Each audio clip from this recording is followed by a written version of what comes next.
now, watch this video. Someone's voice is like.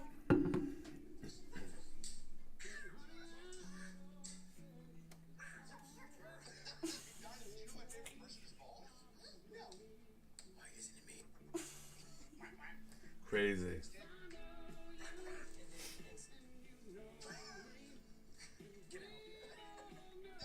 Choose an animal that will protect you from this dangerous animal. This animal, ignore. This wolf, leave a like. The animal of Ronaldo, comment a heart emoji. This Lyocopter, watch again this Alright, Bean, I'm gonna do my work. Okay. See, you gotta give me some time, okay? Benjamin. Thank you.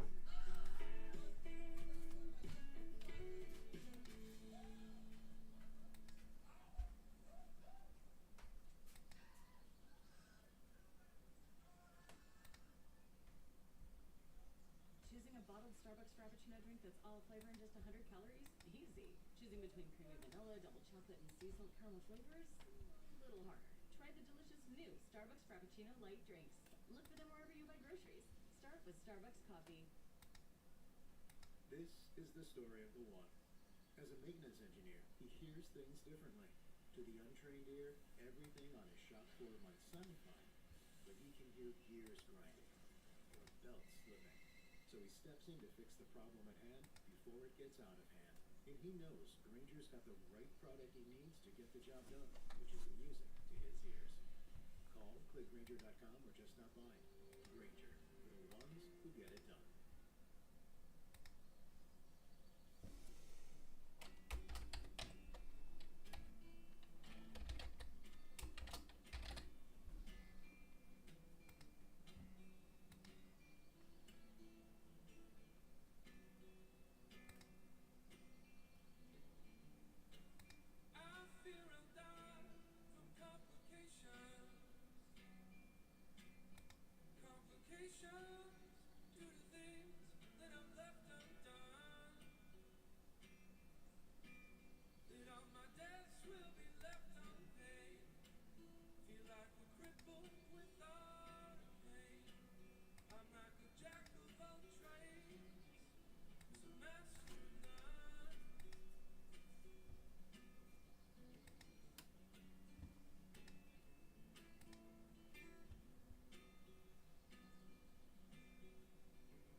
Hey, I'm gonna be working, so I need some time by myself, okay?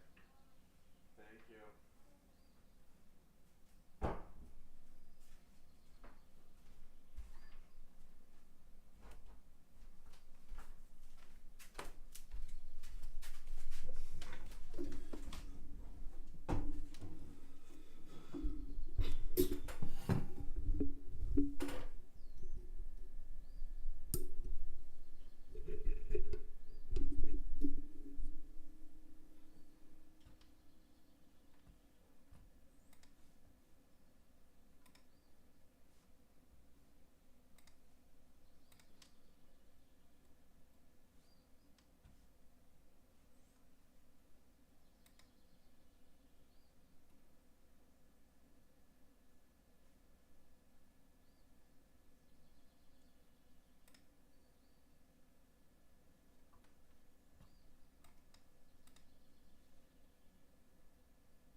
All right, good morning, everybody. So, this is my first live stream. Probably should have signed on a little bit earlier. Basically, doing this as my journal. Looking to try and get better at what I do. So, if it's not right, hopefully I'll get tips and hints along the way. But yeah, well, this is where we'll start. All right, so first, let's get right into it because market's going to open soon. Like I said, probably should have started later or sooner. All right, so we're going to trade the opening range. Friday session. Big doji, lots of volume. So, what is this? Is this actual doji? Open 89, close? No.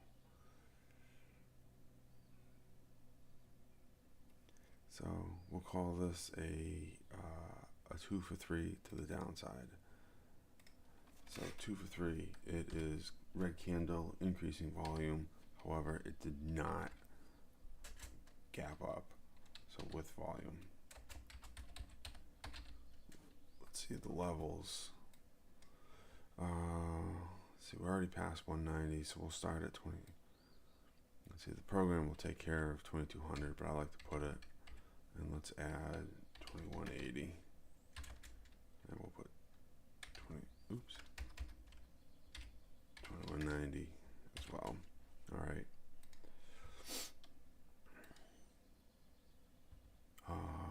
Yes. So that's a 3 for 3. So 3 for 3 to the upside. Let's see, we're at 62.46. Jeepers.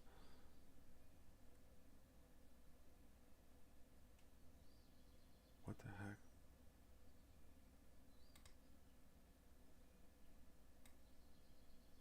Yeah. So 62.50, 62.60, 62.70, 62.80, 62.90. We'll do 63. Oops. 63. To the downside, we got none of this. Got 62.40, 62.30. Oh my gosh, I did it again. 62.20, 62.10. 6200, and we'll go down 6190, 6180. NQ, same story. Get rid of this. Get rid of this. Gapping up again. So 3 for 3. We are past. So 23,000. So we'll do 23,100, 23,200, 23,300, and 23,400. To the downside, let's put in 22,700. Okay.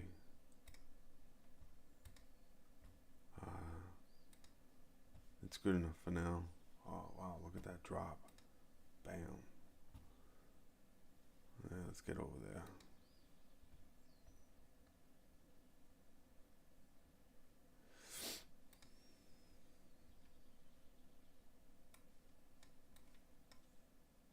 Alright, so our 3-minute range, 8 points.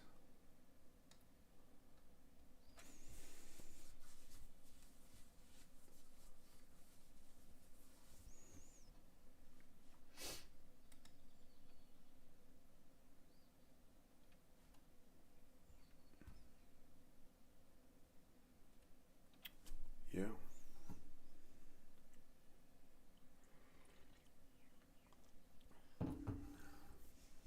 So the Russell haven't broken out. We got an 8-point range on the 3-minute chart. All right, NASDAQ breaking down. 44. It's not a huge range. 44 is decent, but I mean, I've seen over 100. So maybe we'll establish our fake out early in the morning. All right, so everybody's dropping like rocks.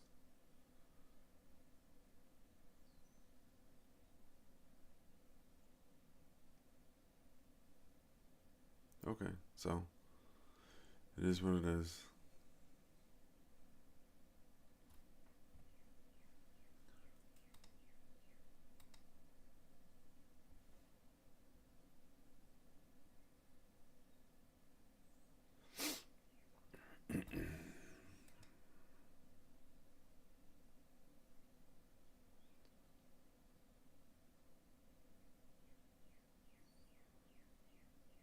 So the 5-minute hasn't closed yet. That's why we don't have a range size.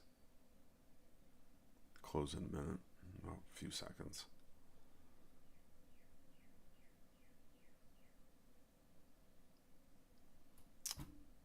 Yeah.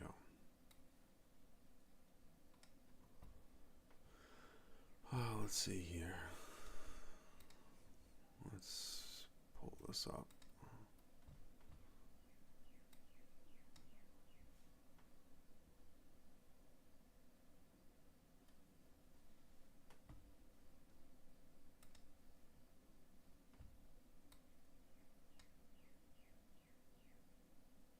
So on my other monitors, I have just a 8x2 grid of all the markets. Sorry, 4x2 grid with all the indices.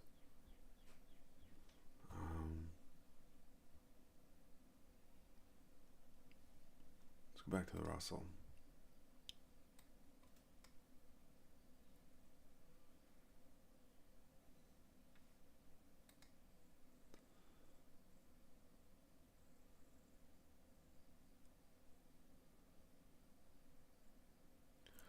So I'd like to add in here something that compares and contrasts the first candle's volume, like to the previous 4 days. I don't know, maybe 5 days, maybe.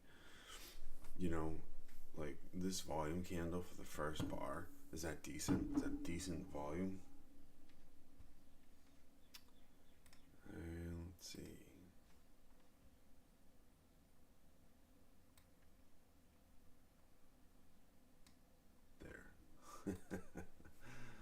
All right, good morning. You know, we don't know,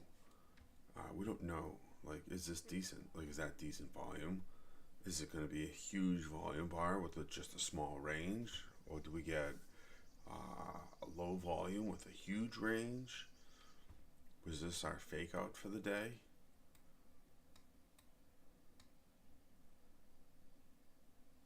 So we're at 20% of our daily range right now, just on the opening.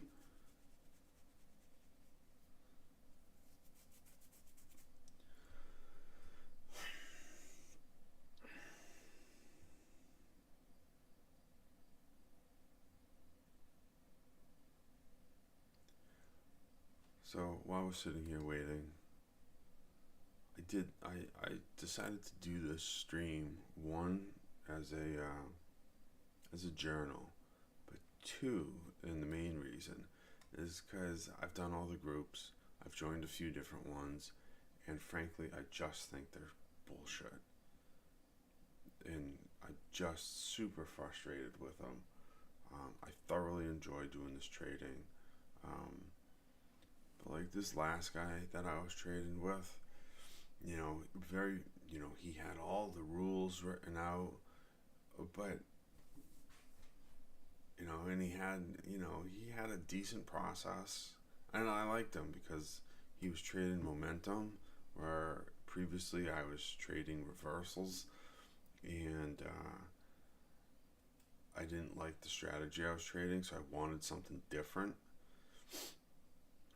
So I liked this guy that I was trading with, and and he did a good job. Like his strategy was well thought out, and I liked it. That's why I stuck with it. But man, the guy was just a dick. He didn't always. So, for example, he didn't always follow his own rules, which made it really hard. So, while everybody else was following the rules because we're trying to trade his strategy, you know, he's holding stops longer than the rest of us, and he's getting by. You know, he was either using most likely he was using a mental stop, because there was sometimes, man, the rest of us got stopped out and he didn't, and so we all get stopped, and he's either got a mental or he's just his stops lower than the rest of us. You know, he's using us, and you know, the price action turns around and rips in his favor, and so everybody else is closing the day on a negative, and you know, he's up $2,000, and it's just like, man, this is crap. And it happened numerous times. I mean, there was one day we were trading, and this guy just got wicked grumpy and pissy because he had taken a few losing trades, and his thing was, it wasn't until afterwards that we all found out that he decided to hold on to his trade until his prop firm locked him out. And it's like, what? It's like, how is that the rules? You know, where is that written down? Oh, hold on until you get locked out. You know, so that it's shit like that that really pissed me off, and I left like that day. You know, when he decided to hold on until his prop firm locked him out, I quit. Like, I canceled, and he was an expensive subscription. It was like $250 a month. You know, and it's just like, man, that's one of the most expensive ones I've ever joined. And it's like, this is crap. This is not worth it. So, I quit.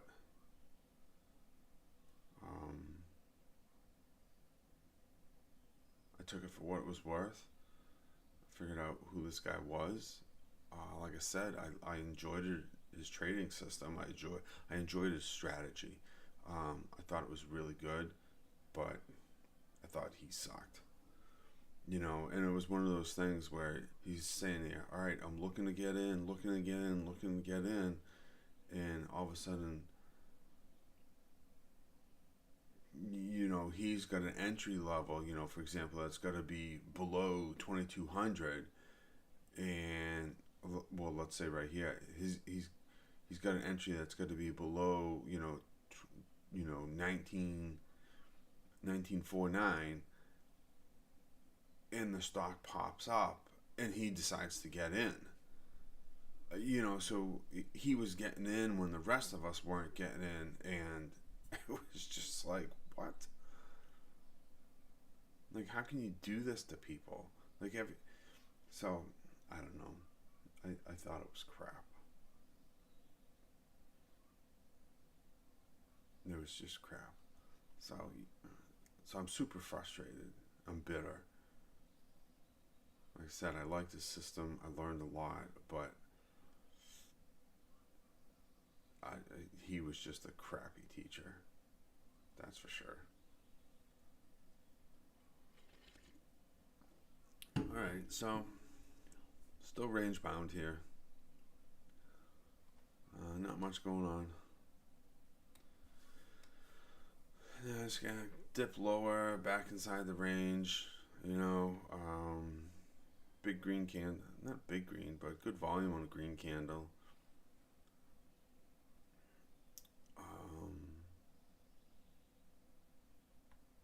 Yeah, so we're just kind of sitting on hands right now. Remember the goal. The goal here is to make money and no trade. Like everybody kept drilling this into your head. No trades are okay. Don't trade just for the sake of trading. That's how you blow up accounts. Trade with a purpose. And it's really important. Have an idea.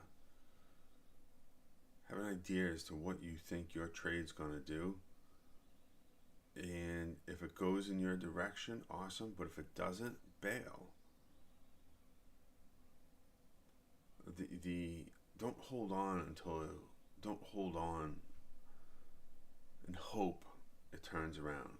It doesn't. Let me tell you, man, I am the king of holding on and hoping. And that is something that I desperately need to work on. Is if you look at the time, not only the time, but the time I'm in my winners versus the time that I'm in my losers versus the time that I'm in my winners. I mean, I'm holding on to losers for like 5 minutes, whereas like my winners, like I see profit and I get so nervous. It's like, bam, take it, and it's those. It's the exact opposite of what you should be doing. And I'm trying so hard to break that, but man, that is difficult. And I'm trying to be more objective.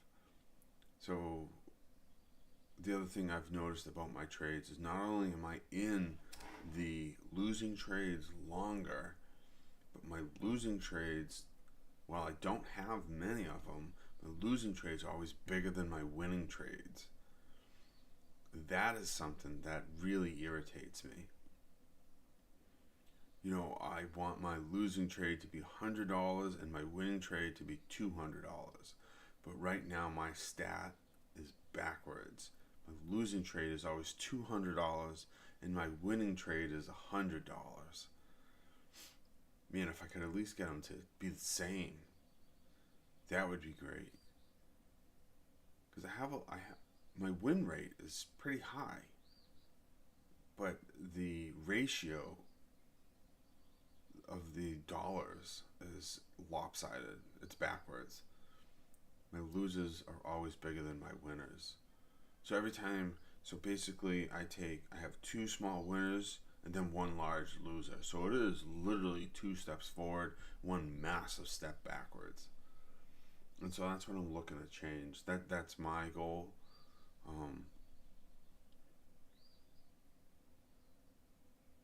And 9 times out of 10, like, I see when I get into a winning trade, if it's a good trade, if I do go into drawdown, it's ever so briefly,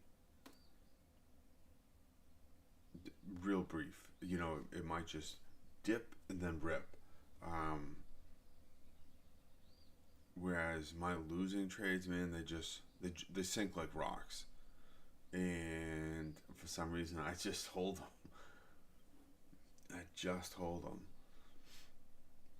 So one thing that I've done to help myself out is because I've at least noticed this, I've tightened up my max loss. And it just, unfortunately, you can get bounced out, but I'm hoping that I find a good max loss where my losers become smaller and it allows my winners to get bigger. I guess I just don't have the confidence. I have a hard time finding the confidence to stay in the trade. So watching ES, it looks, we're not putting in lower lows. So far everything's, for the most part, been an inside bar of this green candle. You get a little spike up right there, but everything's been inside. Let's see, where are we at the Russell? Russell hasn't even broken out of the range yet.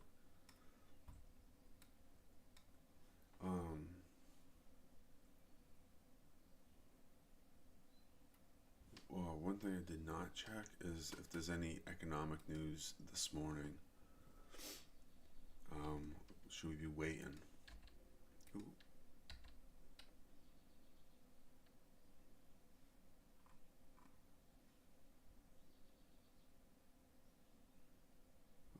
TradingView's got a sale, 80% off. I'll have to check that out. Chicago PMI coming in at 945. All right, so that's why we're range bound. Everybody's waiting for news to drop. Oh, it did drop. No, it didn't.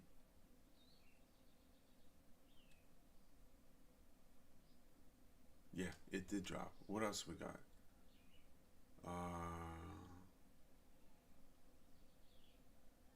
Bostic speech.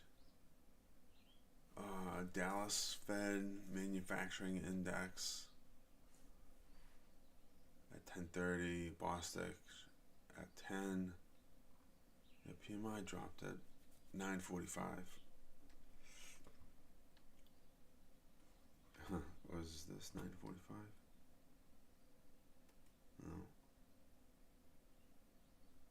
No. Made no dent. All right.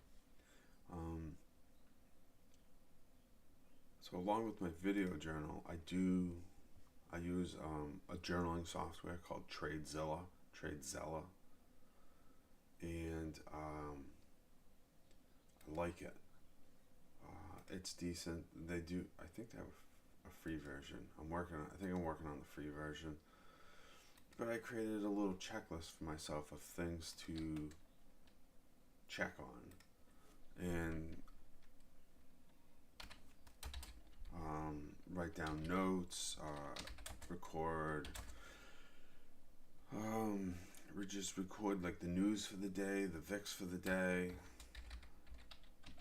Chicago, and I was running late and forgot to do it this morning, 10 a.m., so I'm doing that now. 10 a.m. is Bostic speech. So, I mean, these guys, sometimes they move the meter and sometimes they don't. So, I'm going to write it down.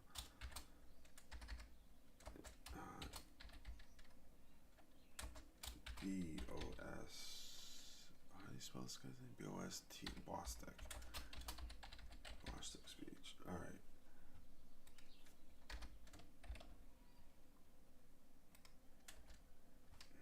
You know, I never checked the VIX this morning. Let's see. Daily. 17.32. 17.32. So I was told that you take the VIX, whatever it is, divided by 16, and that will get you supposedly so 17.32 divided by 16, and this will get you the expected movement for the day. So 17.3 divided by 16 is 1.08. So what they're saying is you can expect a 1.08% move today. I don't know if that's true or not.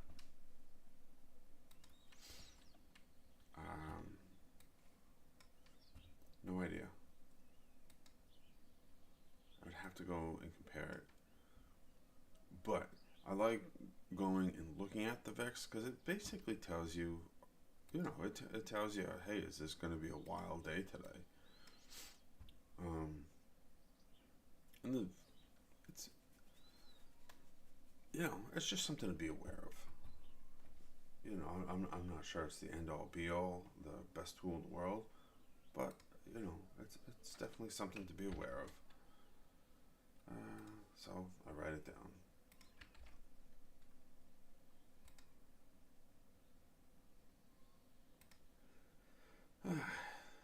So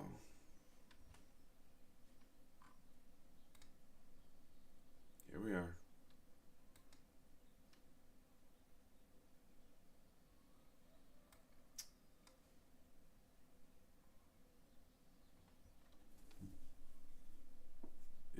So,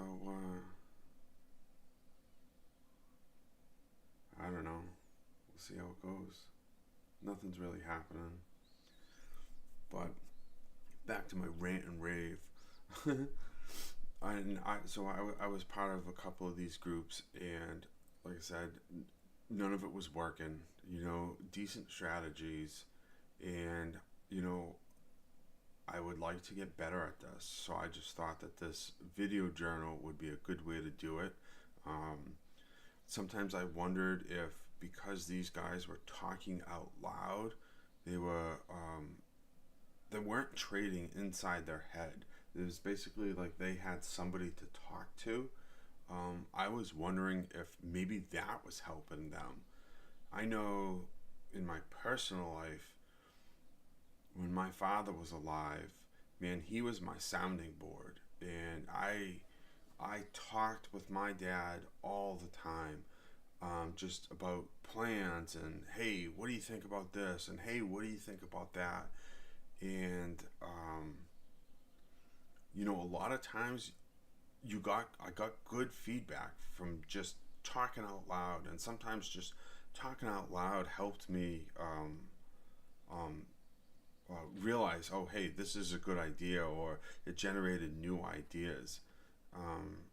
So that's another reason why I'm trying this, is that maybe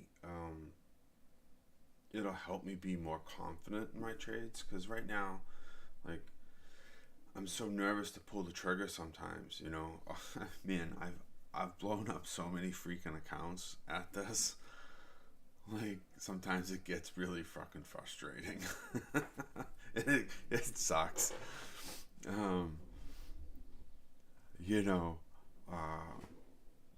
You get mad and you just blow up your account, and you just overtrade it, and it's like, oh, I shouldn't have done that. So I've gotten better at that, better at realizing, hey, I'm getting pissed, like, or I feel like, oh man, the market's against me, and I will shut down. I'll shut down my trading, and I'll just turn the paper trading on inside of TradingView. And if I feel like I'm mad, I'll just trade in there. That way, at least I'm not blowing up my account. So, I don't know. Maybe it works, maybe it doesn't work. But I thoroughly enjoy doing this, and like, I can't be the only one that feels this way. There's all these statistics. Oh, first time traders, they all suck, and they all lose a bunch of money, and they'll never come back. They lose all their money, then they go away. Like 90% of traders suck, or something like that. I don't know.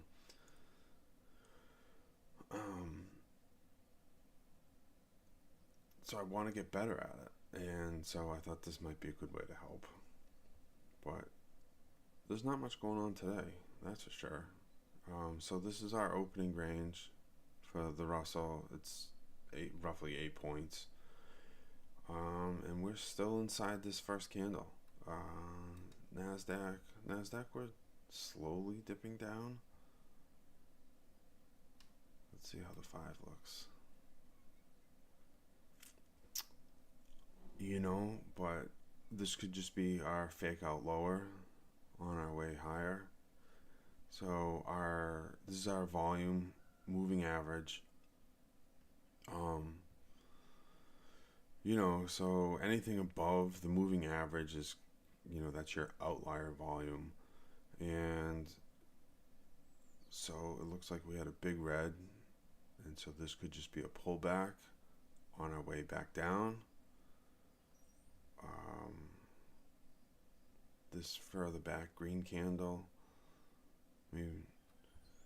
this further back green candle had decent volume as well. That was the second highest bar for volume anyways.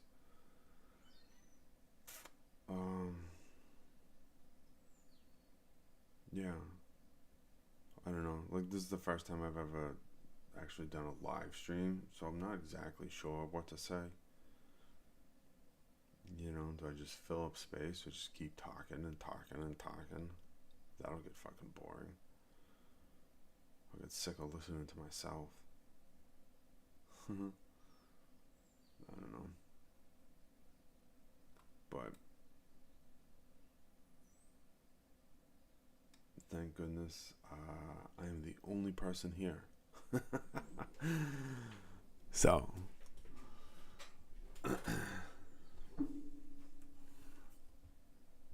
so if we put in a higher high here above this, it looks like we already put in a higher high. I would say we got a reversal here. Ooh, and it dropped pretty fast. Because this is our outlier volume, which is a fairly strong bearish shape.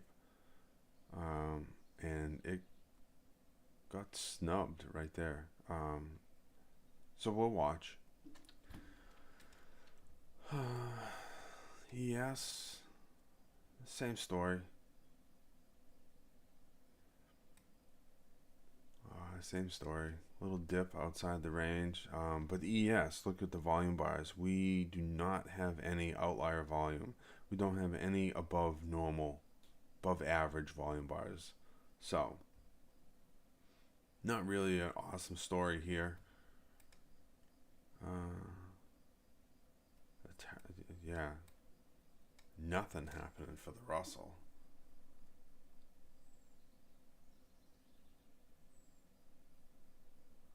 So yeah.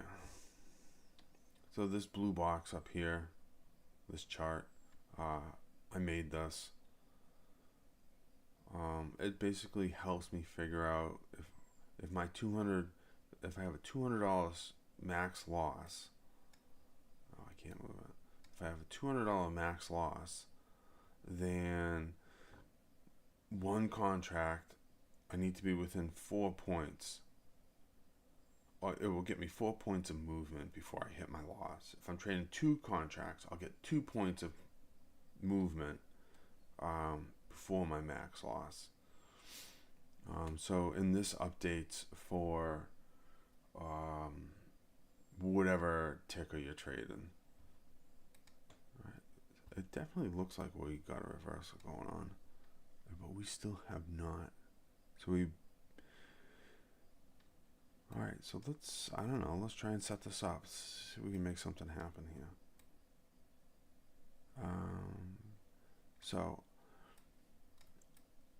Our profit targets up here, this is our first one. So I guess I should go back. This opening range indicator, this is the Lux Algo indicator. I like it. It's colorful, and it seems to work well. But this first profit target is your range, 58.75 times 2. So it's 2 ranges above. So we'll put our profit target here. This is our Fibonacci tool. These are our different levels. So red lines are stop loss. In between the red line, this is our entry box. This is our profit target up here. So right here, this is our outlier volume, big bear candle. We higher lows, higher highs. Okay, so this is where I have a hard time pulling the trigger. You know, like it would be, I guess I would feel better. See, that's a big bear. We got 2 minutes left, so I wouldn't call it bearish yet. But we got 2 minutes left, so we're probably going to have a good volume bar here. So we're probably going to get our outlier volume with 2 minutes left.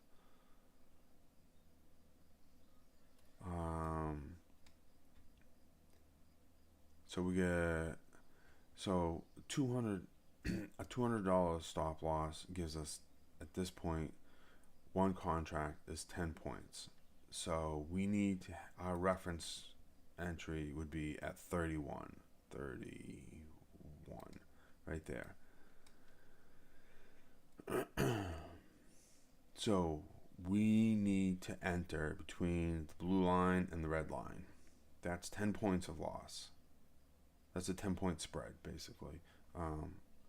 Again, I apologize for the terminology. You know, like, I am not a professional trader by training. So we do not have a higher high.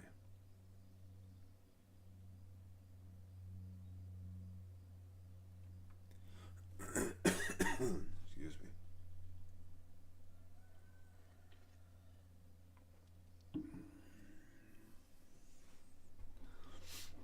Not on this candle, anyways. We have not broken above this decent bearish candle here. So what would be nice is if this candle this current candle, if we had outlier volume and a big green body, that would tell us that bulls are in control. And if we could get bulls in control, wow, we didn't get the volume. That's disappointing.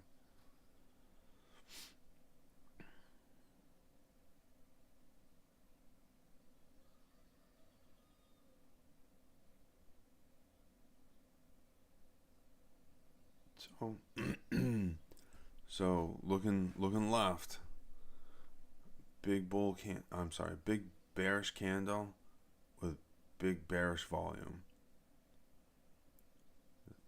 I mean, we did go above this candle,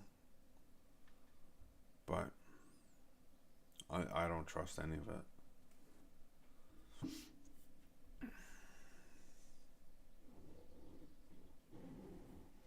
So, sitting on hands.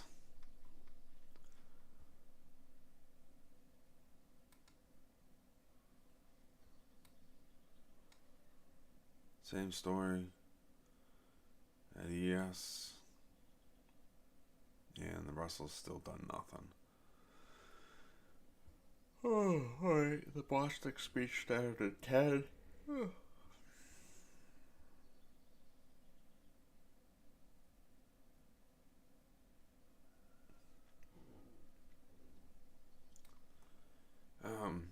So you notice on my charts, I don't have any indicators on here. The only thing I'm trading is price action, volume and price action. I drew in a trend line. These trend lines, they're so subjective. You can draw it wherever the hell you want. It doesn't mean it's right. Doesn't mean it's wrong either. But that's this orange line that's blowing through here is a daily trend line that I drew in. Other than that, all my other quote indicators, they're more just tools to help me trade. Like one of them's just this opening range, and then the other one is this grid up here. It's just informational. There's that's all I got. And after that, it's just volume and price. Volume and price. Looking to trade. I don't want to be the first one into a move, so I'm looking to find a trend and jump on. I don't want to be the first one in. Hopefully I'm not the last one. So, in the meantime,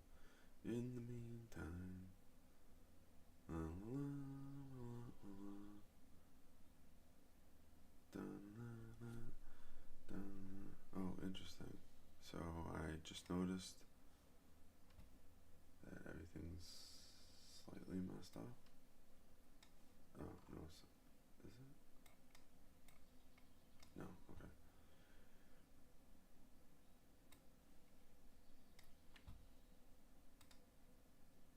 So I'm still getting used to the controls.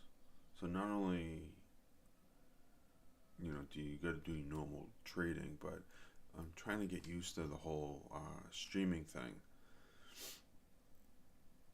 I've never done this before.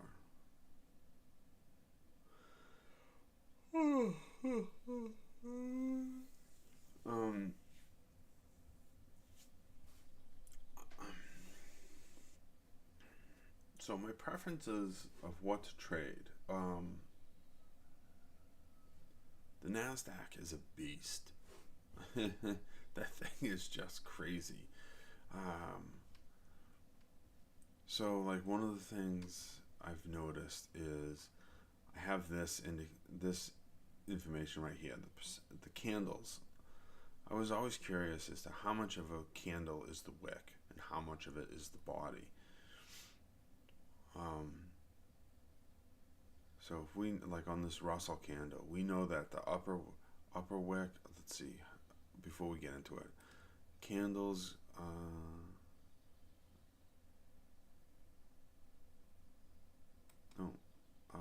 I forget how many days back it goes, how many candles back it goes. I think it's either 14 or 20 to compute the average. So the average candle size for the last 14 candles, we'll say 14, I'd have to look at the code to see what I put in, is 3.3, whatever your unit is. And out of those 14 candles, your upper wick from, if it was a green candle from open to high, if it was a red candle, it would have been from close to high. So your upper wick was 0.8 units and your lower wick was 0.9. So it basically tells you how much whipping back and forth you're going to be doing.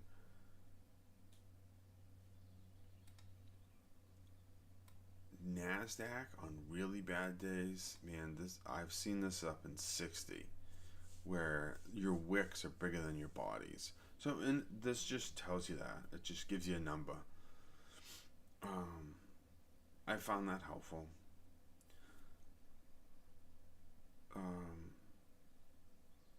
So, interestingly enough, I know that if I know about how big these candles are going to be and I can get in on the bottom of the wick, I know that there'll be at least, if I can stay in for one candle, I'll get 25 points out of one candle. Here we go. Now looks like we might be getting some movement.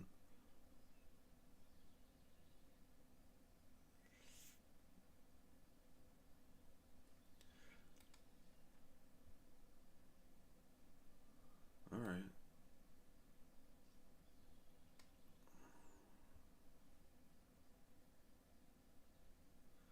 So, if we set this up, move this over a little bit.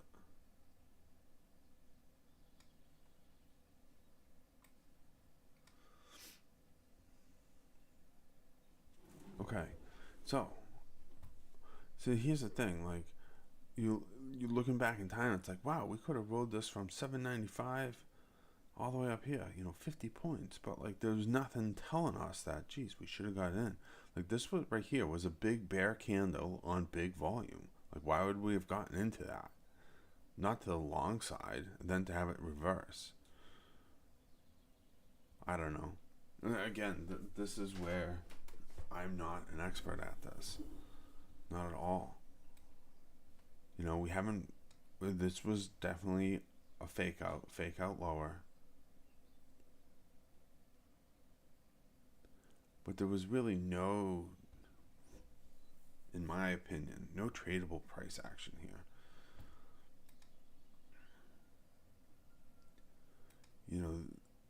This story that we're seeing here just started syncing up with the 5.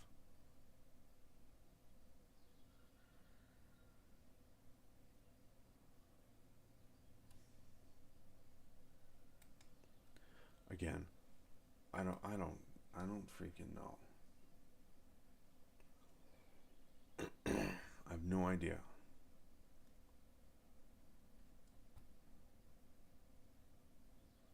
So we're gonna get a little bit of pullback. I mean, like even this, like, yeah, there's a lot of price action, but there's no volume behind it. And if there's no volume behind it, then it's not a strong move. In this scenario here, the biggest volume bar is this candle, which is a very weak bull candle.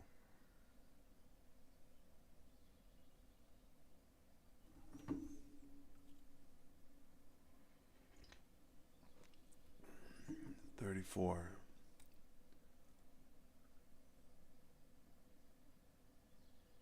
I don't know. So like at 200 points of risk, $200 of risk. If we can get below 34, should we try it? So the other thing I like to do, I'll read the big charts and I will go over here and trade the minis instead. So see that pulled down, and I will put in my stop loss. Let's see, 10 points. So it's 40 ticks. That's too bad. So 34 down here.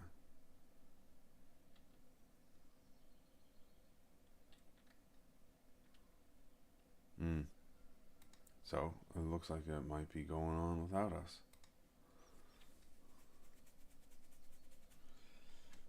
You know, jump right back up. All right. So what I like to do is I like to put my 34 to the bottom of the screen. That way I know that yeah, see that's going on. It basically, if the price goes off the screen, I know that we're in my entry zone. This stinks.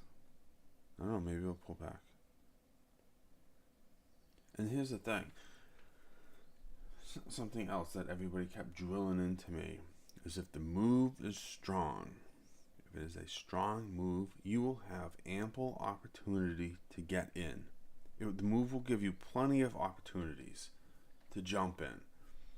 So you don't need to be the first one. If you miss it, it's not a big deal.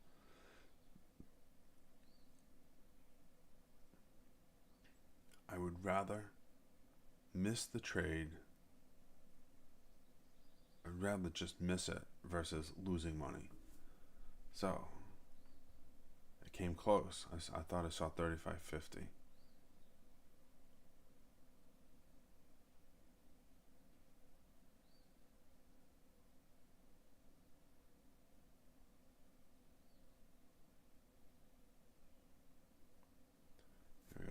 I'm gonna try this one. You know, what's my entry? 24. Oh, fuck, it was so close.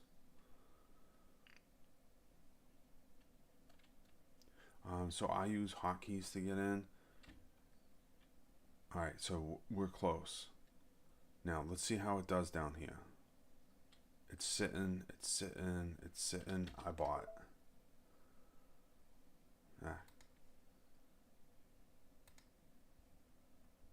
And it's gonna drop. See? You know, how much time in drawdown is too much time?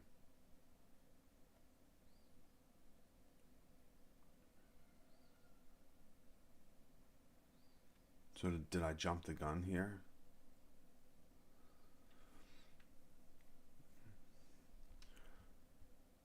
You know, because this big green candle still had higher volume. This candle still had higher volume, you know, so I'm banking on the fact that this was just a pullback. We're back up to the entry, all right. That's nice. But we had to suffer through a lot of drawdown. And all right, so we tested our entry once. In my experience, if you get a second chance to get out, now you need to get out. And looks like we're probably going to get stopped. Damn it.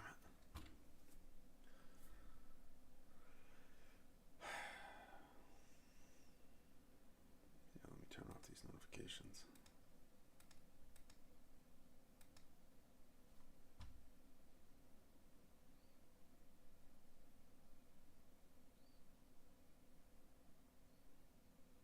Maybe we should have set our stop loss here because this was the big bull candle. So, all right. I mean, so if we set our stop loss there, you know, do we still have the right thesis? 1727.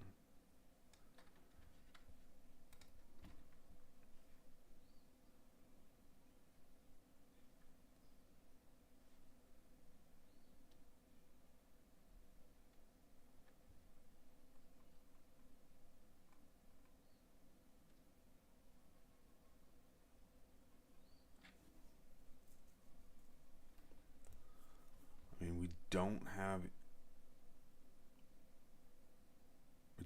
increasing volume.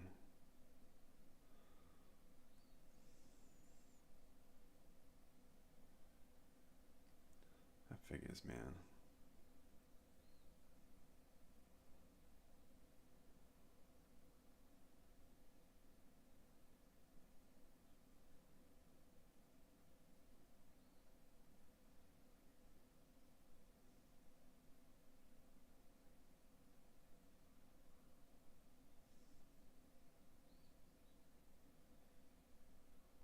Okay, so hopefully what we'll see here is a strong candle with strong volume. We can get it in again. We can try it again.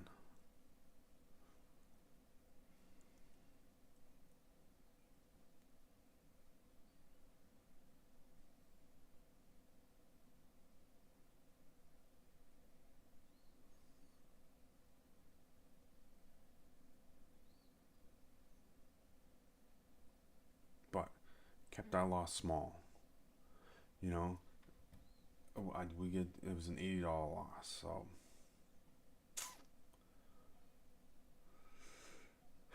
we'll see.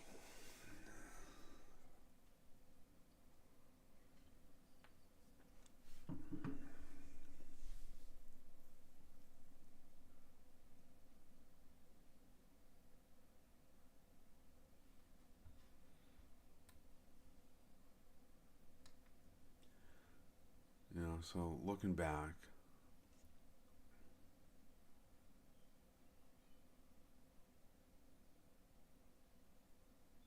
this green candle that we got in on, I mean, we had higher highs. Granted, you know, it was decreasing volume. Alright, so here we go. So now it looks like perhaps we're going to the downside, you know, but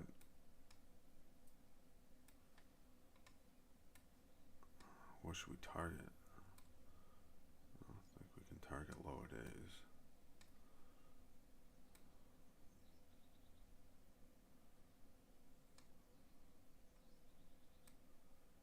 Let's see, 2013.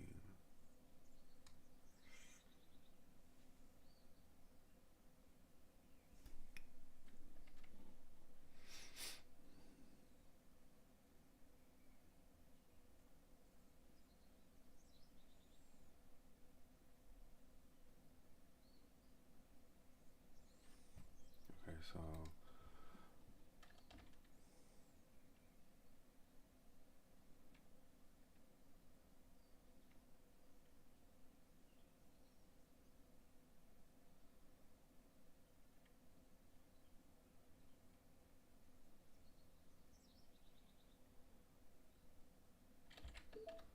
alright, I'm in.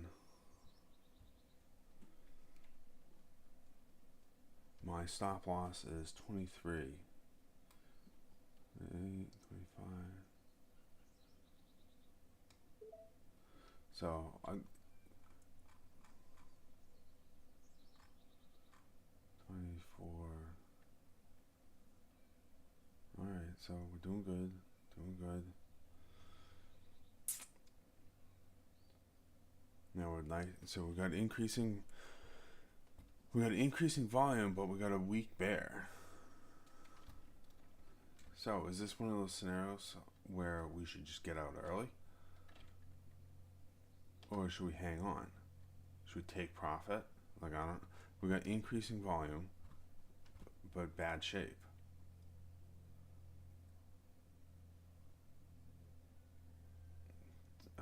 It's gonna take us out.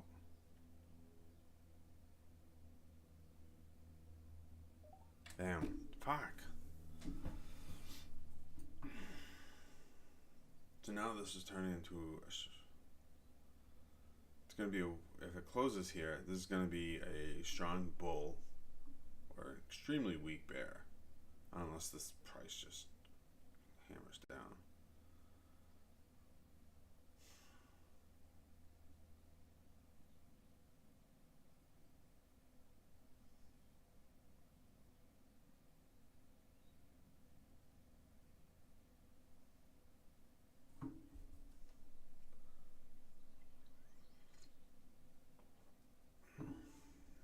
That's annoying. That is 2 bad trades right off the bat. Where's the 5 minutes saying?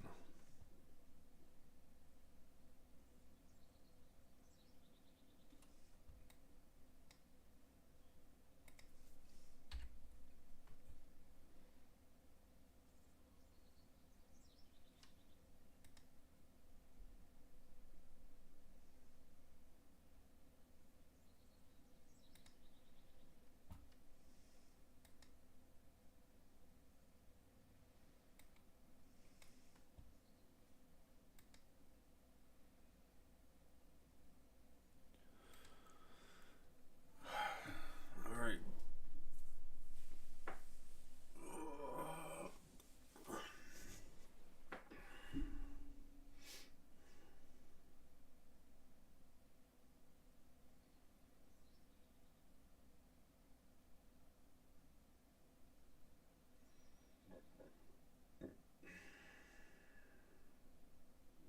Bah humbug. Bah humbug.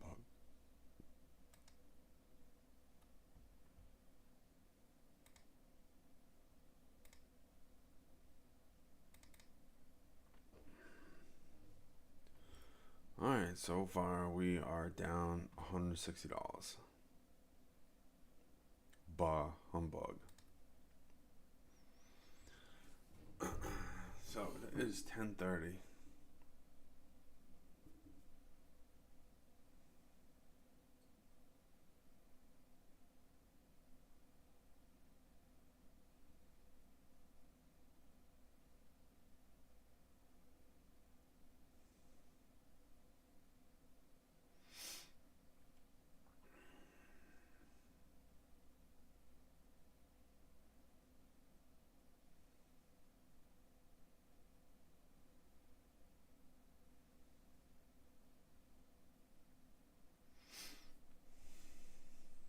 So I mean, I don't know what else. At the moment, it looks like there's nothing going on.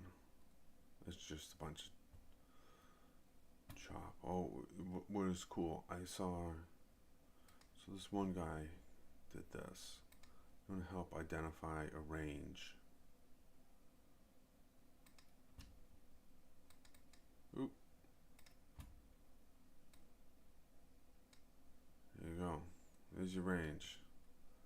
So what you could do is you could buy down here, and if you truly are in a range, you could buy it down here and watch it go back up. And go, boop, sell it up here and watch it come back down.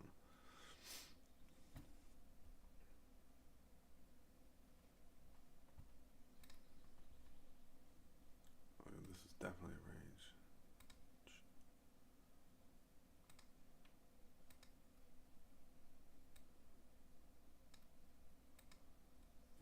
Let's see how big is our range.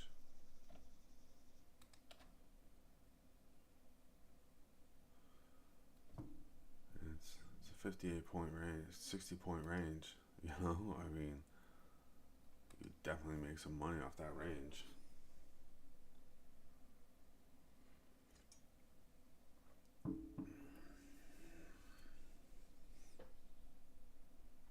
But you better get it right. Better get it right.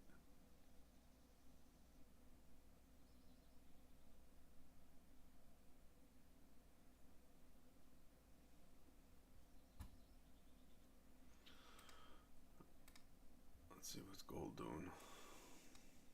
Gold's not doing much.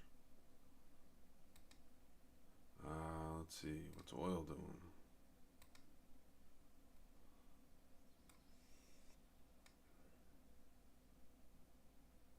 I hate trading oil. I can't say that. I'm just inexperienced with it.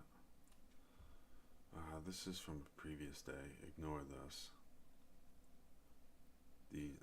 This data. I didn't update it this morning.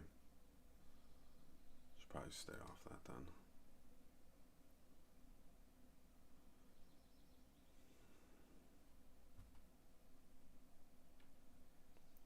So at the bottom of the range. Boop. go up to the top of the range.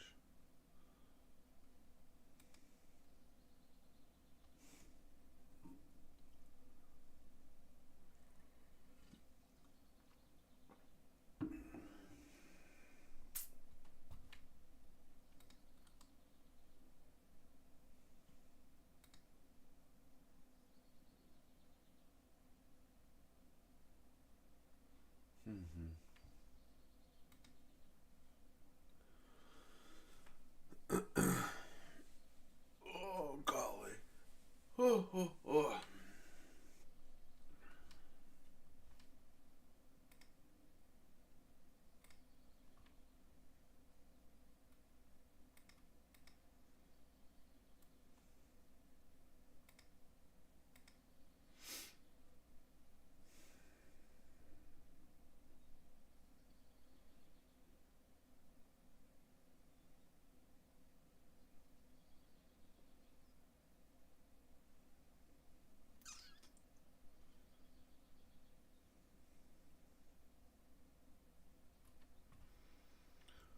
Oh, oh, oh, oh.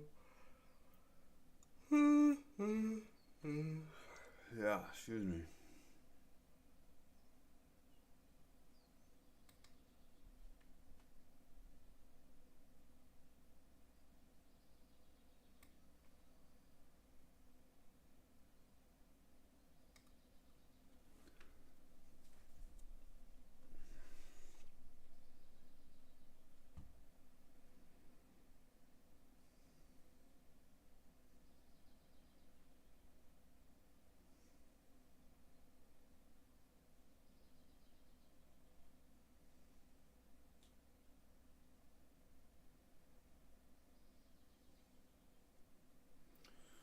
Well, we got nothing. Nothing. 10:30. So basically 6 more bars.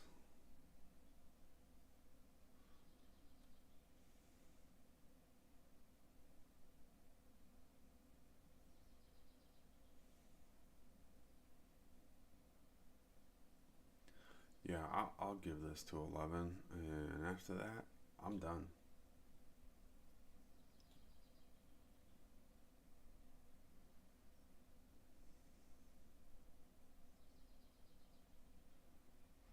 So what I'll do is once the session's over, I'll go outside and go do something with the kids, and I'll come back later on and I'll rewatch this. And so I've been recording myself for a while because I found that just looking at past charts, it doesn't help. I want to see what I was doing. I want to know what I was thinking. I want to know what I was doing. I want to watch the price action on the screen. And could I have made a better decision? And looking at previous, just rewinding the chart doesn't help me with that. So I started recording myself a while ago. And so I've been doing this for about a month. And I don't know if it helped.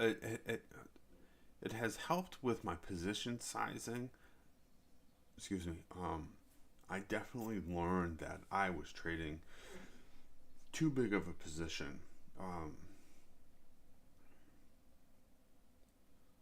And I think too, the other thing that told me, besides just the numbers telling me, what else was telling me is that when I would take a loss, I didn't feel good about it. Granted, I don't feel good about taking losses, but I felt really bad about taking losses, and it would get me really upset, and I would get pissed.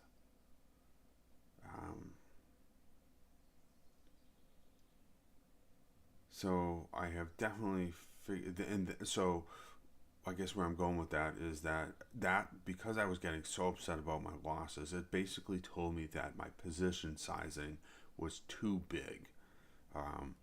Once I started figuring out, okay, maybe a mini is not the right contract size for me. If I'm getting that upset, let's have it. So let's trade 5 micros. 5 was, for me, 5 was just a pain in the ass. I didn't like 5, so I went down to 4. I don't know why. I felt better about 4.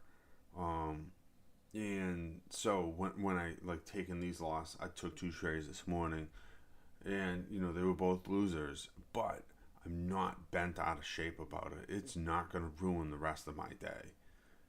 So that tells me that those are good sizes for me.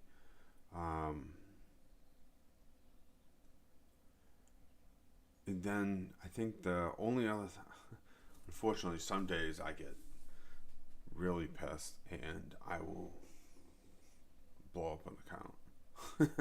I hate to admit it. I'm trying really hard not to do that. The whole revenge trading, yeah, that's real. I've done that before. Like I look back at my chart days, and you can my journals, and you can see the days that I overtrade, and it's basically because I'm pissed. I want to make my money back. I start increasing my sizing. I'll get out of the micros, and it's like, you know what? If I just hit two minis, I can make this all back, and it never works. Not for me, anyways. Not for me. I am Murphy's Law.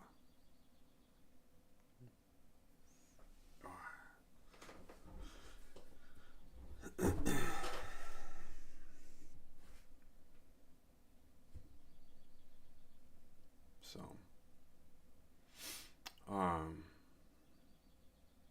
yeah. So position sizing, revenge trading. Other than that, I mean, that is about it. So this box is basically telling us this is a day of consolidation. If you look at the previous,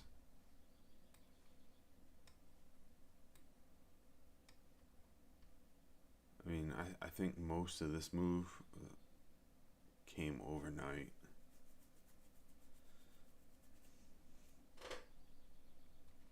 On the Russell, it was basically a doji.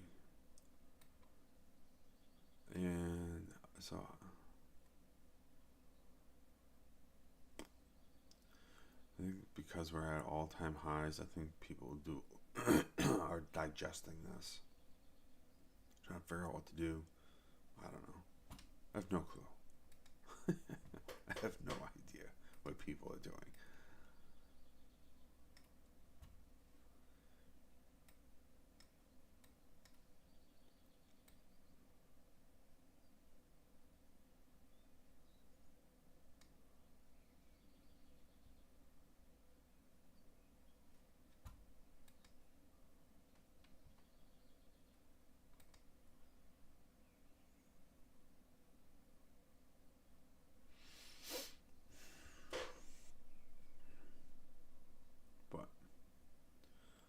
There's nothing to trade here.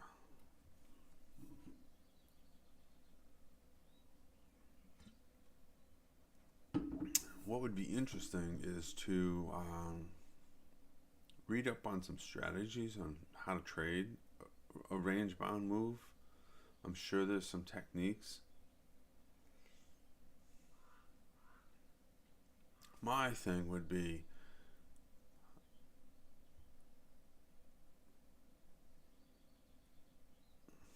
where do you get in?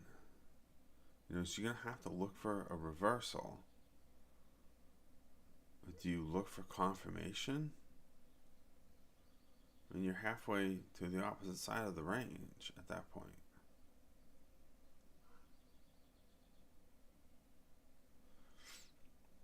So I think what would make sense maybe is, I think you'd have to drill into it a little bit more. If this is your range, it seems to me like 5-minute chart would be the candle's too big. Maybe if you hit a 3-minute.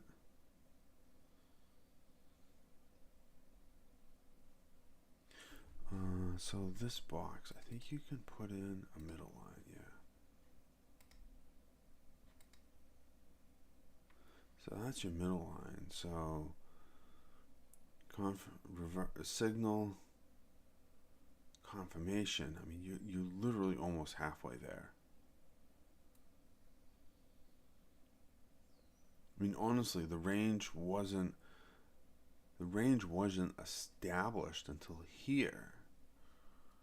You know, you didn't. This was just at this point. Low, high. I mean,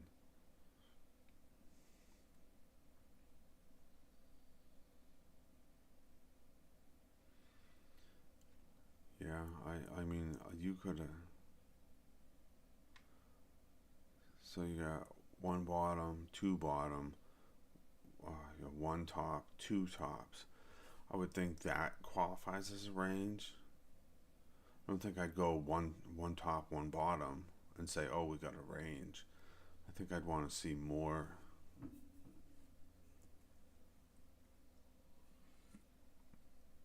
I don't know. I'm not interested in developing another strategy. And then see, it's tightening up.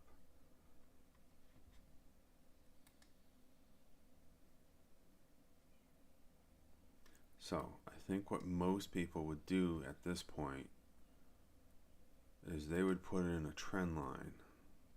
Put at your lows, go here, then you put one in. I mean, it looks like, I'd say maybe here. Yeah, you got one touches, one touch, two touch, three touch. And so you got this wedge.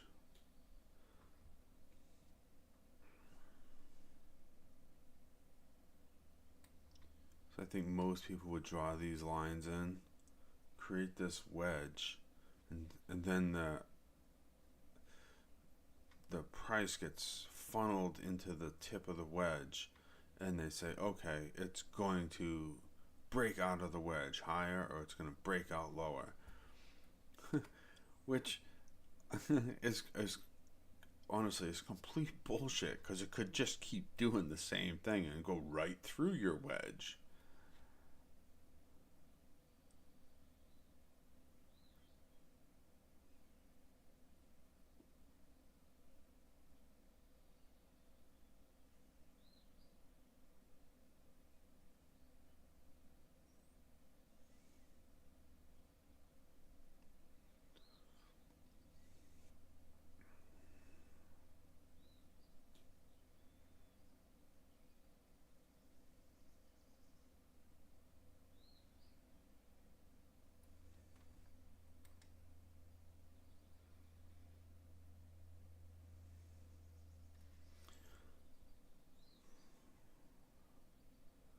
Big volume candle, weak bear.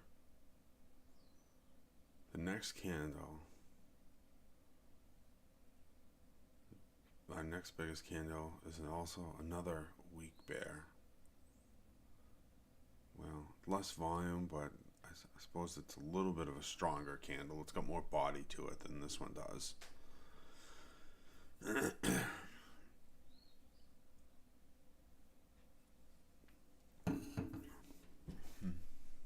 It's funny, my kids had to help me set all this crap up. I had no clue how to do any of this. It's my son's microphone. Like, he knows how to do all this stuff. I think the webcam came from one of my kids too. You know, they're telling me, oh, you gotta use this software and you gotta use this software to do this and that. It's like, how do you guys know all this? It's really kind of funny. How do you guys know all this? Although I have to say, I remember when I was a kid, my parents didn't know technology either. Granted, there wasn't much technology back when I was a kid. Not like this. So, it's funny. yeah, so I was talking with my kids about this. They're like, oh yeah, you got to use, your OBS to stream it. You got to use your CapCut to edit the videos. And they knew how to use it all, and it was it was fun working with them. I enjoyed that. Yeah, and they helped me set all this up. All right, you gotta have. They knew how to use it all. And it's like, so I had to ask them. It's like, you guys, like, what are you streaming that you know all this? And it's like, when they were kids, they used to play Fortnite all the time. They're still kids, but when they were younger, they would play Fortnite. Oh, we stream our video games. And it's funny because they used to watch other people playing video games, and then they started streaming it. It's like, I wonder if anybody watched them. But so one of my kids was telling me that the thing to do is, record your session, do your live stream, and then go back and make shorts. Do a recap of the trading session and basically cut out all of the crap.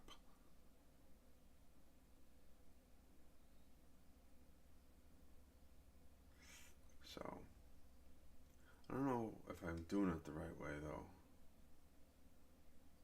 Like, I wonder if along with streaming, if I should have recorded it.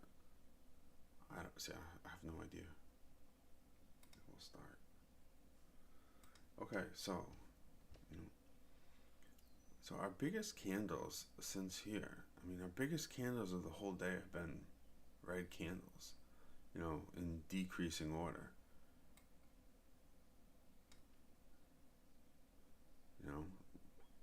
Red, biggest red, biggest red, big red, big red, big red. So it seems like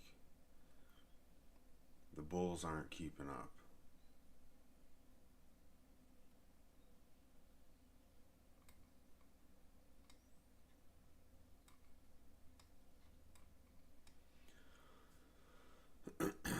But we're still stuck inside this wedge. Let's see what the Russell's doing. Looks like I bet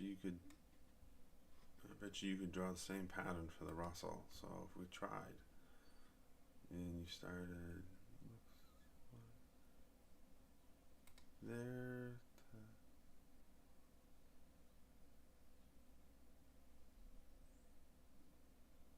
somewhere around there, something like that, and then you drew, I don't know, from here to here.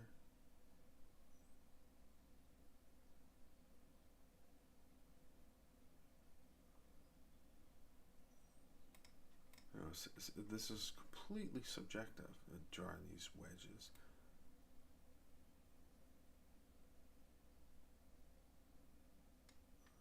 I don't know, something like that.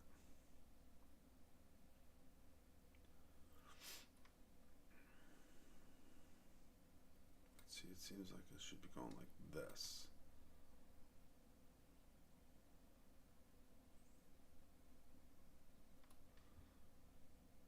See, you get the most touches on this line. 1 touch, 2 touch, 3 touch. Here, you got 1 touch, adjustment 2, and see, that's why I think if we went here, you get 3 touches. 1 touch, 2 touch, 3 touch. So we got 3 and 3 touches. So that's probably a decent wedge drawing.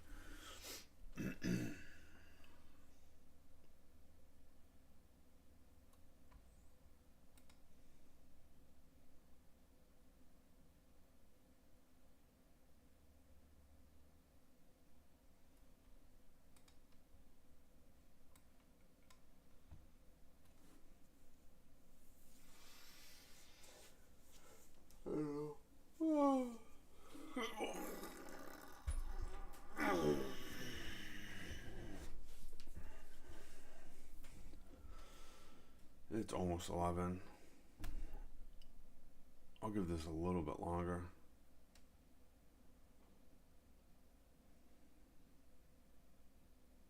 Unfortunately, other than that, I'm going to take the L.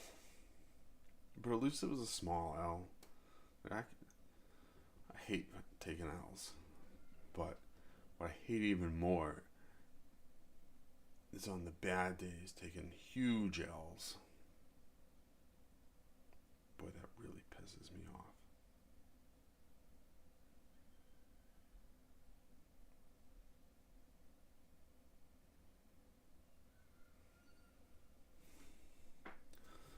Still stuck in the range though. But we're getting closer to the end of the wedge. So our wedge ends, right about here.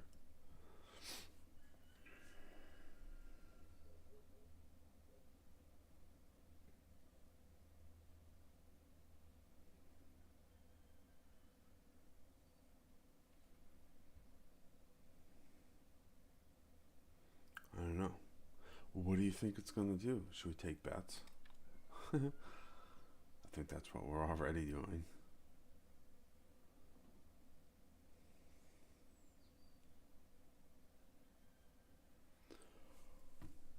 So, it's one of those things. Hurry up and wait. Oh.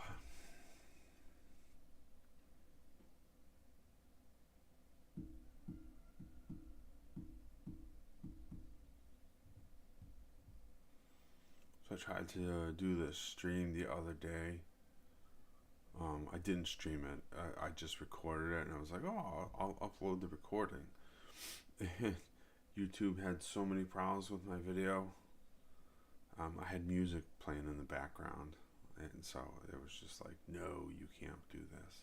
It would have let me upload the video,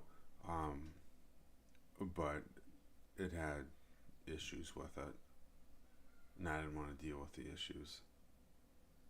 So today, I'm streaming with no music, which sucks.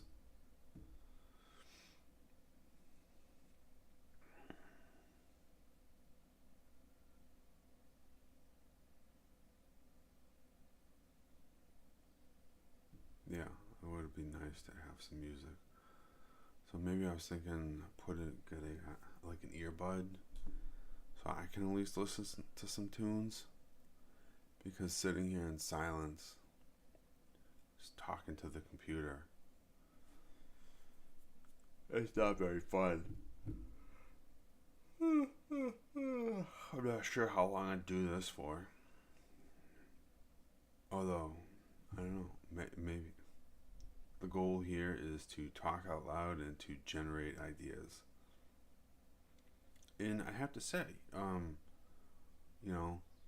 as far as is it successful, talking out loud kept my losses small.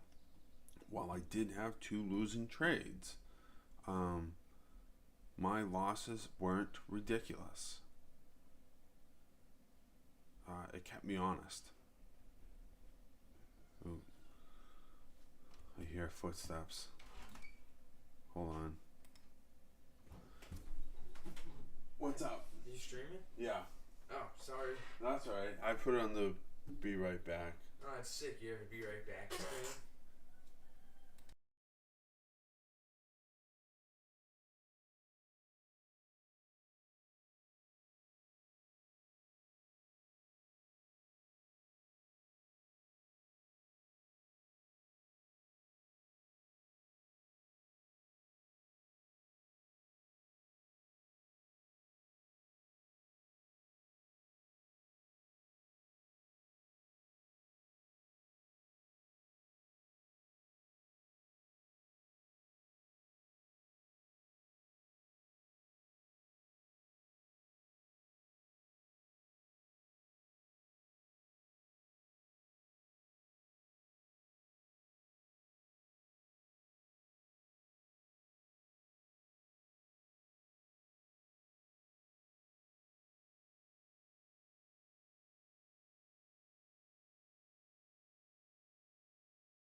back.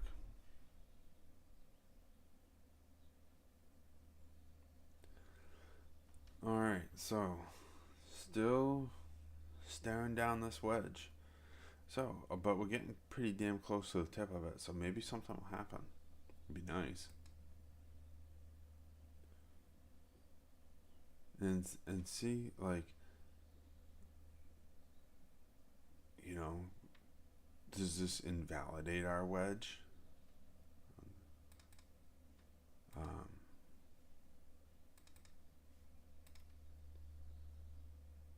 You know, or you know, how does it? I guess your drawings are just your expectation of what you can expect. It doesn't carve it in stone. You know, because you can always just do that. Although I think that's the same thing.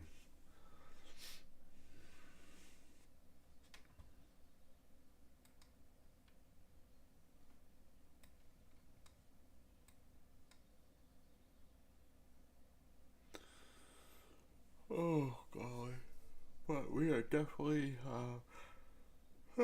excuse me, definitely got some consolidation going on here.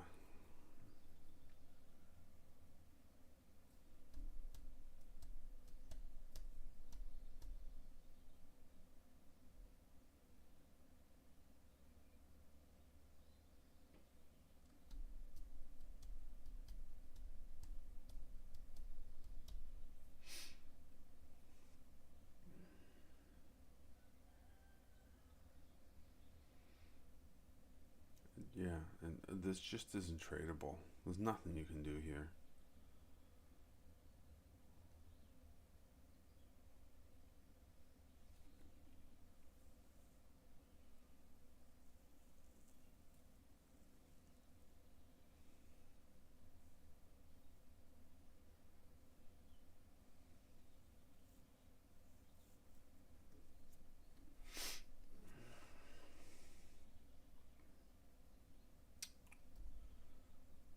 Yes, sir, Bob.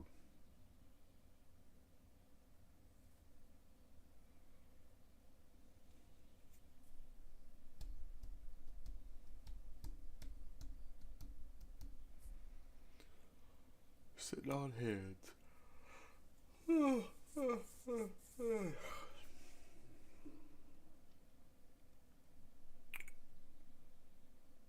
So a lot of times what I'll do is when I'm done trading,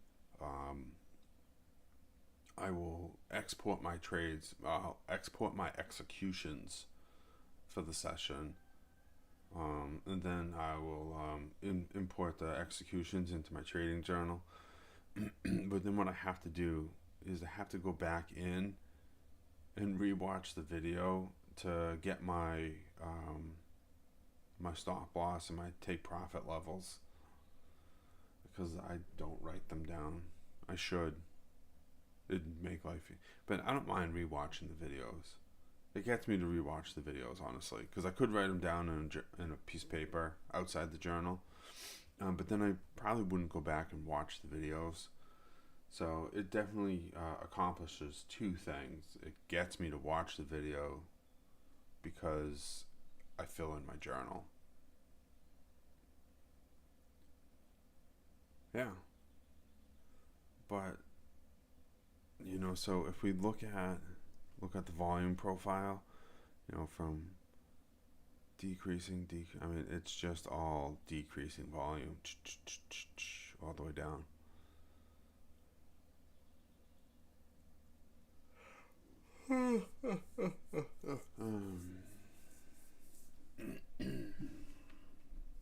But it's a pretty nice day out right now, and I am itching to go outside. It is now 11 o'clock. I'd like to see what it does with this wedge. So I'm not ready to call it quits just yet, because I hope there's a move coming, and maybe it's a good one.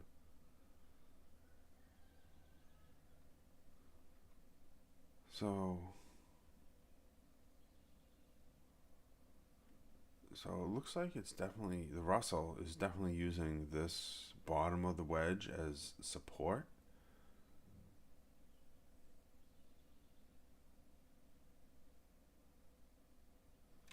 But if you redraw this, so if we got rid of this tall candle, we went from here and we went to here.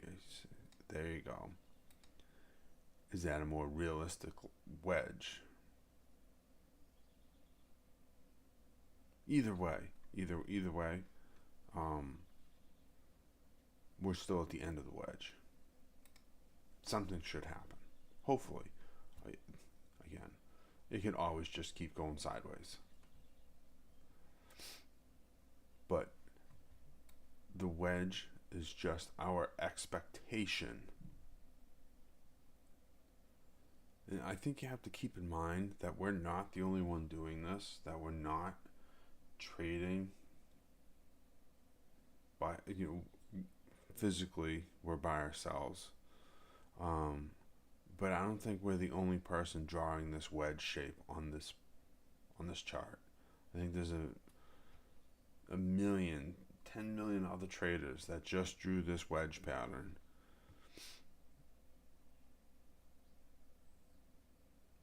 We're not the only ones that recognize the range.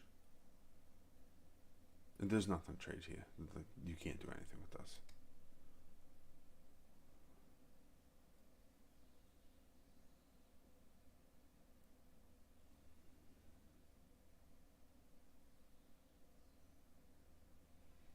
So, yeah, we took a couple shots.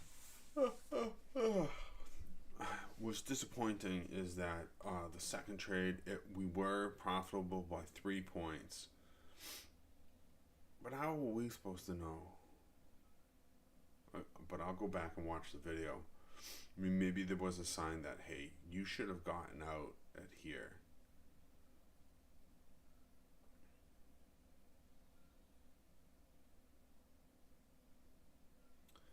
I think that's probably a decent.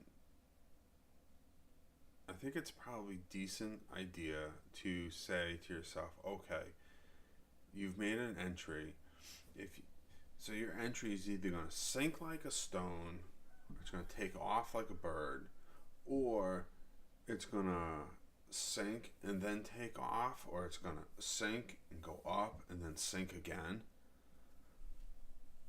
Ooh, do we got our breakout? So I think the idea probably should be something to the effect that if your trade drops like a rock and then you get back above your entry, maybe at some point you should be protecting your entry. All right, looks like we're moving. Look at that. So we got a not awesome volume candle, but it's better than what we've had. I really hate it when these things come up and they block the candles. They block the volume. I suppose you can move volume into its own pain. Alright. So I'm not sure that I would trade this though.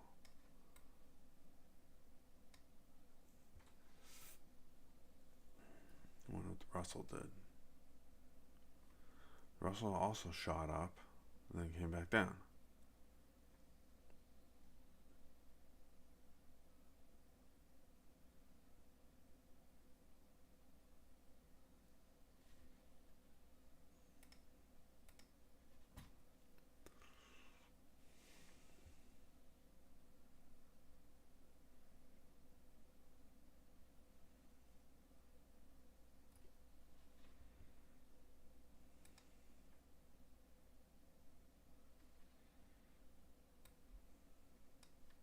This is terrible.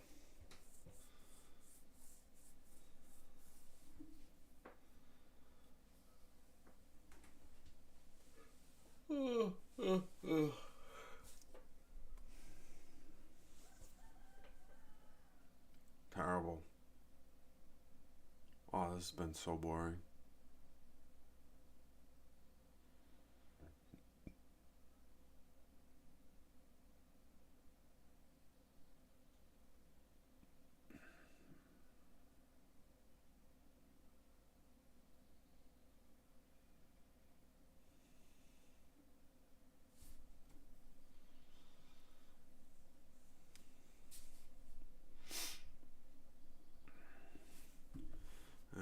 see what the 3 looks like.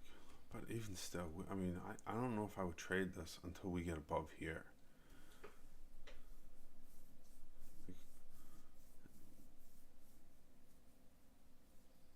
We're still inside this range. Yeah, we broke outside the wedge, but we are still locked inside this range.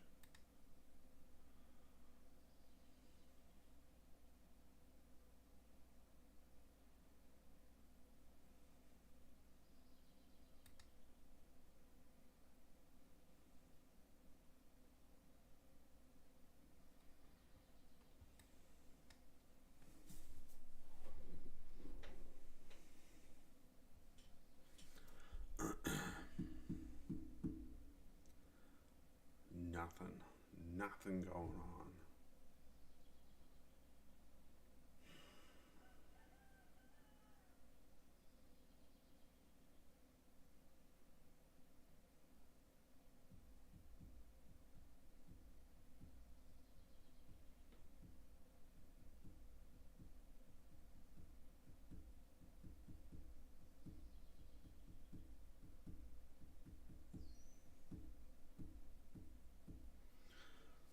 Well, maybe we'll get some increasing boy.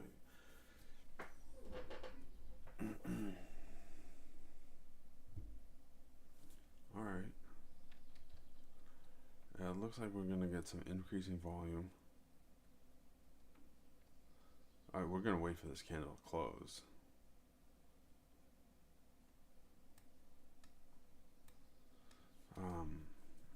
I was introduced to a term called front running, which basically it's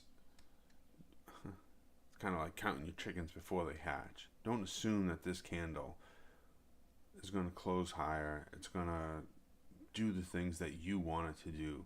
You need to sit back and wait for it to actually do its thing.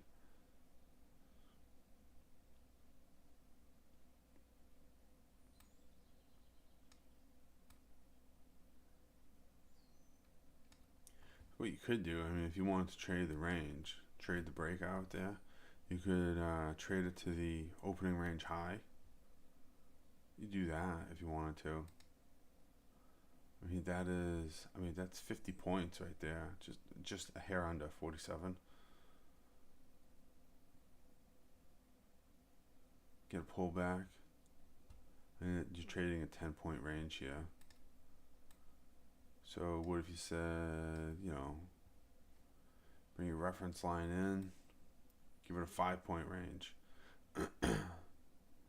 I mean, 10 points would be roughly here.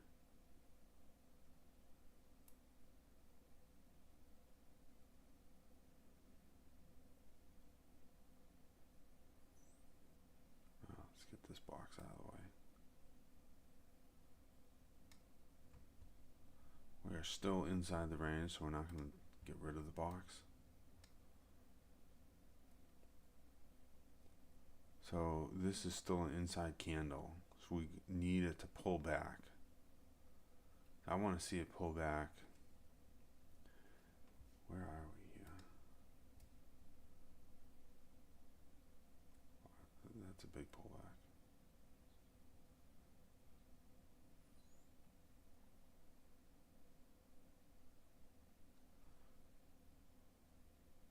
We're going to get smacked down. Yep. Alright, so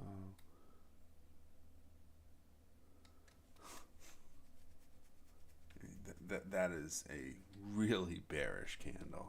So forget that idea.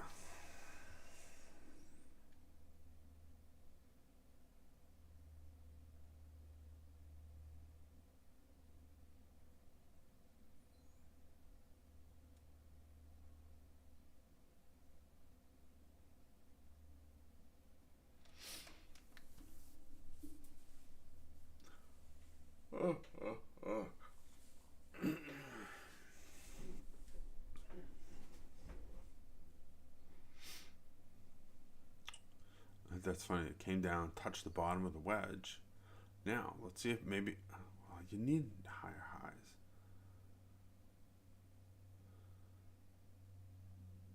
So I was gonna say, let's see if Bulls can reclaim this candle. We still got 2.5 minutes to go, but Bears are really sinking it.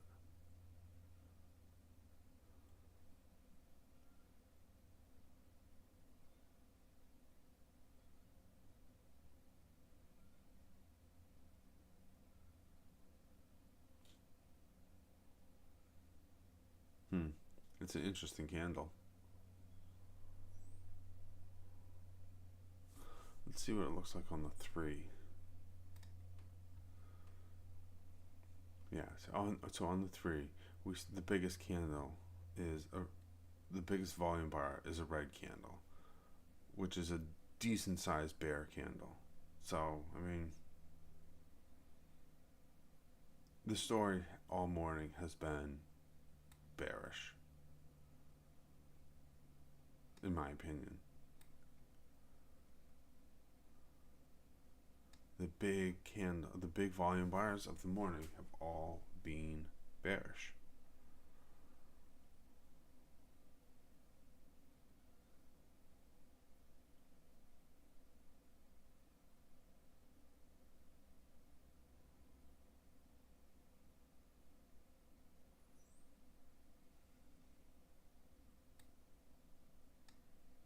A lot of profit taking. Yeah, so this one's bigger than this one. This one. Alright, even this. Yeah, this volume bar is still smaller than this volume bar. And Bulls just are not in control. So I wonder if maybe we'll get some movement to the downside. So let's see what we got here. So let's target the downside. But we could still absolutely be range bound.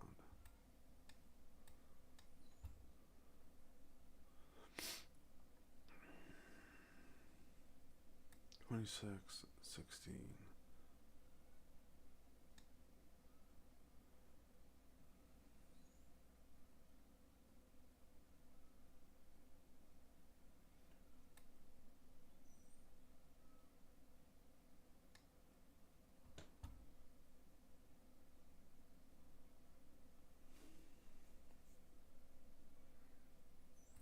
That's a weak bear. A bull stepped in.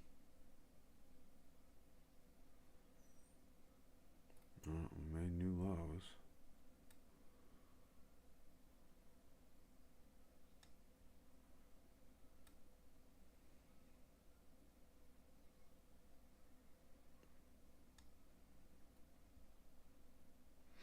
That's our 10 points of risk between the blue and the red.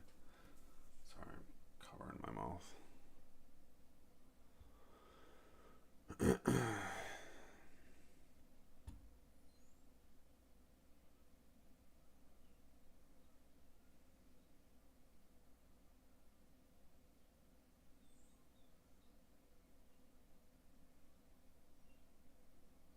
Yeah, I mean, I don't trust this candle to not go green. There we go.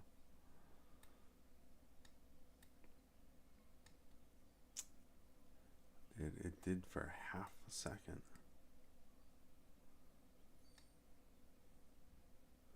I don't think I'm willing to jump in here.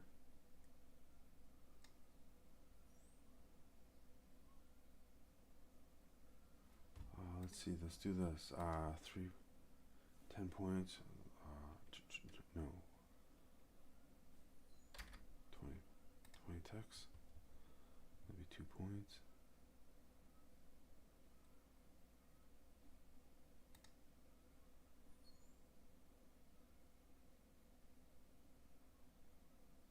Yeah, I don't want to jump in here. Like,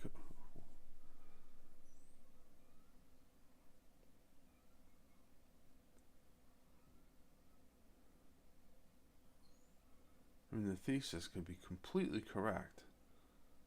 So, I mean, if we had jumped in, we would have jumped in somewhere around 14 with 2 points of risk. We'd be up 5 points.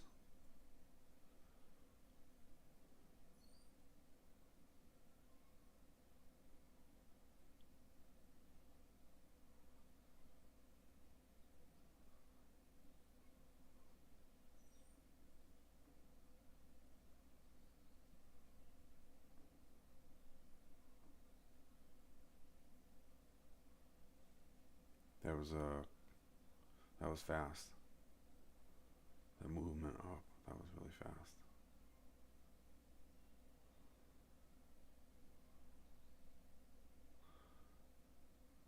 We got 10 seconds on this candle.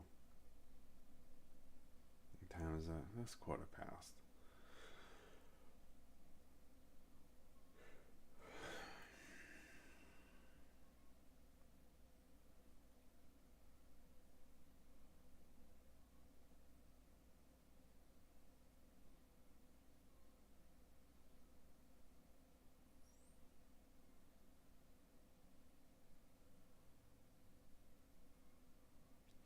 Okay, so now we're sitting here, or I'm sitting here watching this, saying to myself, we've had 1, 2, 3, 4, 5 red candles. Like, why didn't we jump in?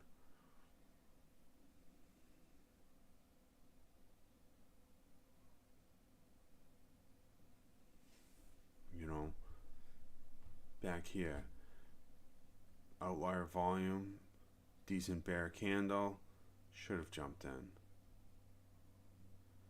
824, we'd have 14 points on us. Like, in hindsight, that was probably a decent trade. Right here, outlier volume. See, but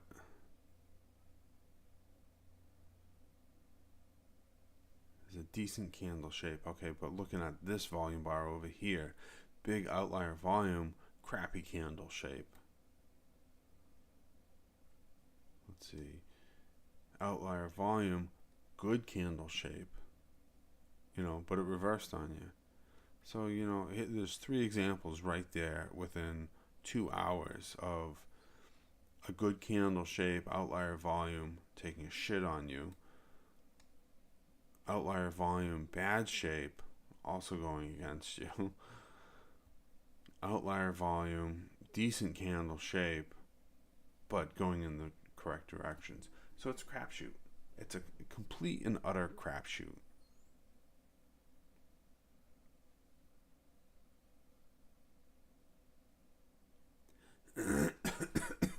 Excuse me.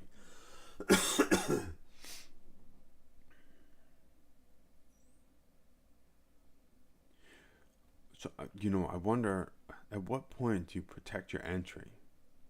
How many points in the green, or how many points profitable until you protect your entry?